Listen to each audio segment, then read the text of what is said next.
Now, John Flanders, a Central Labor Council member in Troy, New York, talking about economic conditions and anti-war organizing in upstate New York. And I'm from upstate New York, where, of course, the stereotype is a white guy with a pickup truck and a gun rack in the back. And I had that kind of a job, actually. I worked for the railroad, for the CSX Railroad. I'm a member of the Machinists Union, past president of my local, and I worked with white guys with pickup trucks. I wanted to talk briefly about contrasting the current period with that of that I experienced back in the late 60s and early 70s here in Boston during the height of the anti-Vietnam War movement. In those days, in the late 60s and early 70s, we had full employment. So the economy really wasn't an issue in relation to the war. I mean, you could literally walk out of one factory if you didn't like it and go into another one and get another job during that period. Manufacturing was still very strong. You could get a factory job easily. Many of my friends did. And you could leave it the next day and go grab another one somewhere.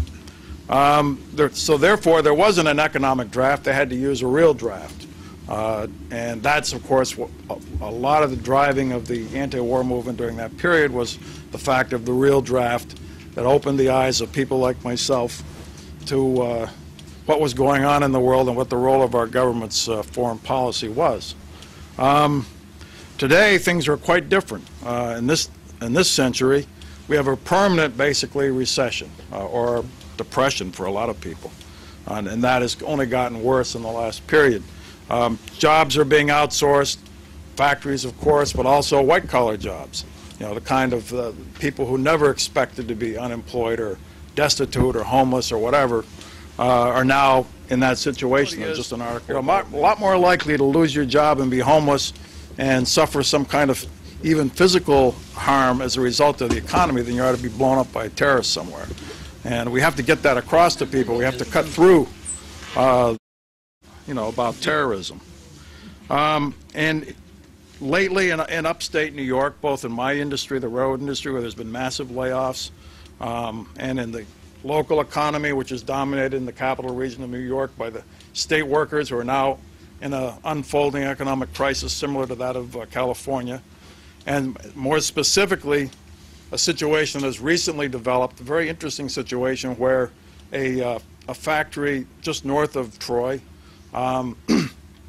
which used to be owned by GE but was spun off to a private equity firm, they unilaterally, during the middle of a contract, slashed the production workers' pay from 25 to 50%. A friend of mine who has worked there for more than 20 years had her pay cut from $29 an hour to $19 an hour.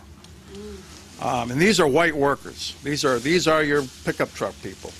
And the response has been very interesting. They have suddenly come alive, and it's like Rip Van Winkle waking up and rubbing their eyes. You know, what's going on here? And their president and officers have joined the Troy Labor Council. The resolution, I only have 20 copies, you can please share them, that we passed on a national labor march for jobs, peace, and healthcare justice was very much supported by these people. They had just joined the council last October. And it's really been something to see, a little glimpse of the most conservative group in the working classes, which is the predominantly white male workforce, waking up a little bit. And I think that is something we have to look for. In my experience, it's interesting, this whole question of what Nellie talked about and Glenn talked about, how, you know, white leftists take their cue from the black leftists and so on. But in the larger picture, black workers tend to hang back, because I'm in the minority, as I've been told by many of them, and look for initiatives by the white working class.